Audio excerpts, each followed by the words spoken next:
anh ấy rồi ra cái pu à cái cuốc anh nhỉ lâu lên về đó im mà mi à ô à cái lấy đủ lại mẹ chế vậy ngắt tiếng em bé là tuy lâu lăng mì khi rồi cái đó rồi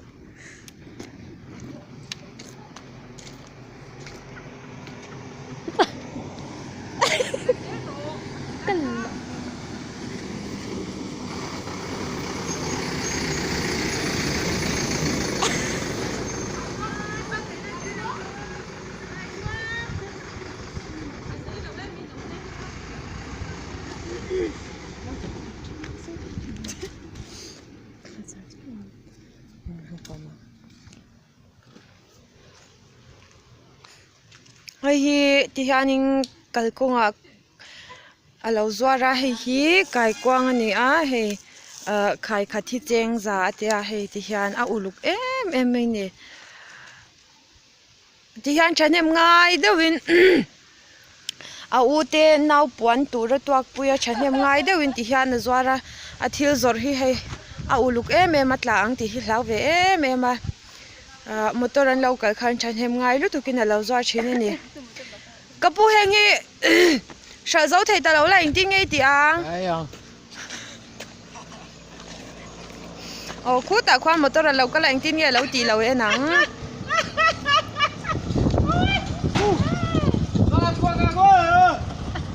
thôi khu lên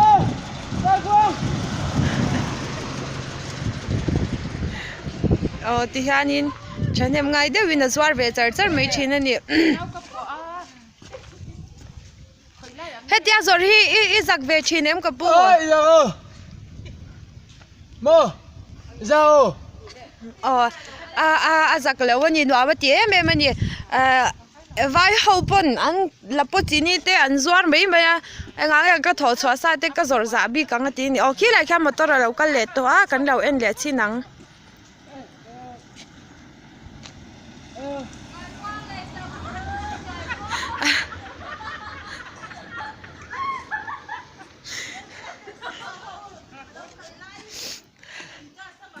thì hai nên chán thêm ngay đấy vì là giọt quay chở chở mấy nè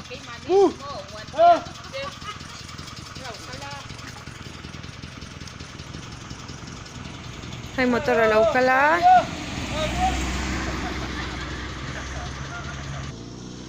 thì han motor là lâu cả lâu lại choáng công ty ra té phèn đấy vì là lâu đinh về mấy giờ bốc à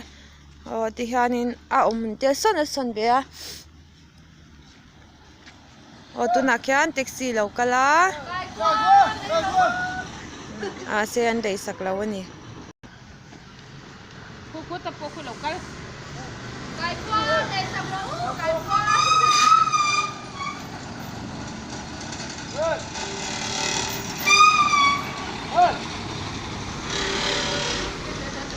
ôi ya